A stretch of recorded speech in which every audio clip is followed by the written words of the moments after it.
Hey folks, I thought I would tell my story here because it's just a tiny bit kind of more intimate. But I think it needs telling because people are kind of making up stories out there. And I thought I'd tell you the truth about what happened. I told you that I had a ripped muscle. Now that was the way I was diagnosed, and we thought it was like a bizarre gardening accident. I didn't realize that was amusing really.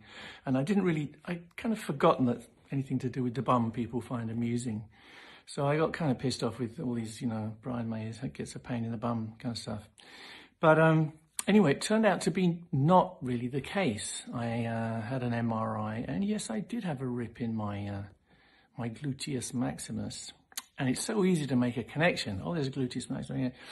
There's a rip there, so that must be the cause of the pain. End of story. He's got a pain in his bum, And no other tests were done. Now, a week later, I'm still in agony. I mean, real agony. I wanted to jump at some points. I could not believe the pain. And people are saying, that's not like a ripped muscle. You don't get that amount of pain. So eventually, I had another MRI, but this time I had one of the lower spine. And sure enough, what do we discover? But I had a compressed sciatic nerve, quite severely compressed, and that's why I had this feeling that someone was putting a screwdriver in my back the whole time, and it was excruciating. So finally we started treating the thing for what it was. I'd been putting the ice packs in the wrong place for 10 days or whatever. So that's one side of the story, and I'm a lot better now. I'm actually free of that terrible pain, which actually destroys your mind. I can't believe what it does to your brain. I feel like I'm in the pain. It's been appalling. I don't know if any of you have appreciated that. But in the middle of it, the rest of the story is a little more bizarre and a bit more shocking, really. Well, I was shocked anyway. I thought I was a very healthy guy, and everyone says you've got a great blood pressure, you've got great heart rate and everything.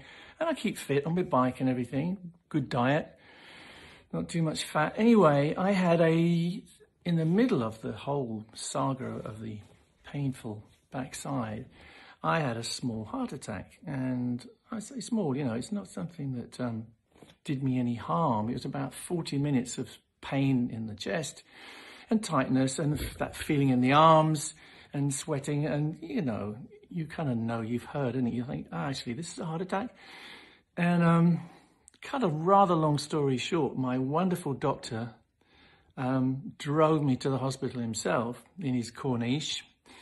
And I went straight into what they call the cath room, I think, and had an angiogram. Now, that's the thing where they stick something in your wrist here, and it goes all the way up to your heart, and it can go into your arteries of your heart and find out what's wrong. And it can find out in a way that nothing else can, it seems to me. Nothing else can tell you what the angiogram can tell you.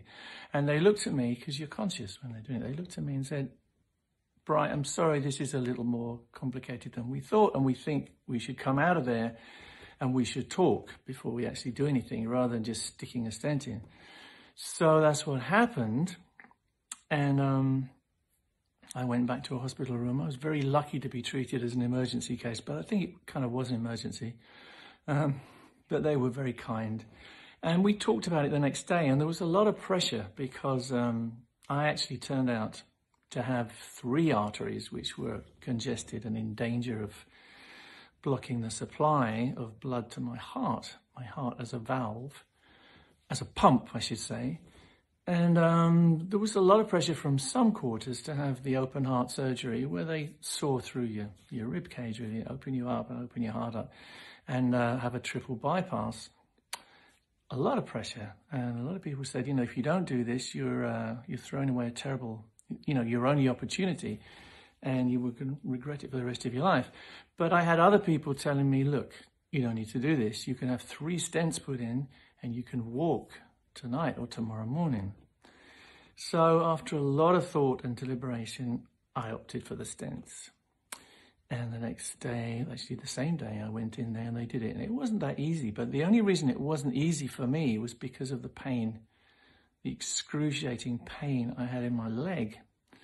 Otherwise, it would have been a doddle. I mean, they had to kind of put me out in the end because I was writhing about and pulling my tubes out because the pain was so bad in my leg. But when I came round, it was as if nothing had happened. I couldn't feel that they'd been in here. I couldn't feel anything, and I still can't. It's been amazing. It's an incredible operation done by the right skillful person, and I thank them from the bottom of my heart, because I walked out with a heart that's very strong now, so I think I'm in good shape for some time to come. And if I'm not, we can have another angiogram. I have this feeling that like everybody from the age of 60 onwards should have an angiogram whether they have any problems or not, because that's the only thing that can tell you. I had no idea. I had great electrocardiograms and whatever, you know. Nothing could tell me that I was about to be in real trouble, because I could have died from that, from the blockages that were there. Anyway, I didn't die. I came out, and I would have been full of beans if it weren't for the leg. And I've only just got to the point where the leg is kind of livable, because I have a fantastic physiotherapist and a doctor who stayed with me and adjusting the painkillers and stuff. Painkillers are another story, you know. When you're in that much pain, I hate painkillers, but you have to go for it, and I did, and I went on these severe painkillers, and that's a horrible trip as well. I mean, that's, I don't know what's worse really, the pain or the painkillers. So kicking that, which I did a couple of days ago, was a big step for me, and I'm not on any painkillers now, and I'm dealing with it. You've got to kind of put up a fight, really, I suppose. So I thought I'd tell you this story. If you're not bored by now, thank you for listening. But that's what happened, and I think there's some lessons to be learned, I must say. And I think we've all got to really look at ourselves as we get to the kind of later, to the autumn years, and what seems to be a very healthy heart may not be. And I would get it checked if I were you, and I think I will get it checked from time to time now. But I'm very grateful. I'm incredibly grateful that I now have a life to lead again. And it's one of those things, you know, I was actually very near death because of this, but the pain that I had was from something completely different. It's funny how things work. But I'm good. I'm here, and I'm ready to rock. And God bless you all. I'll be interested to hear your reactions to the story. But I'm good. There's no need to panic, you know, and there's no, please don't send me sympathies and stuff, because I'm good. Just send me congratulations if you like. Okay. God bless. Mwah.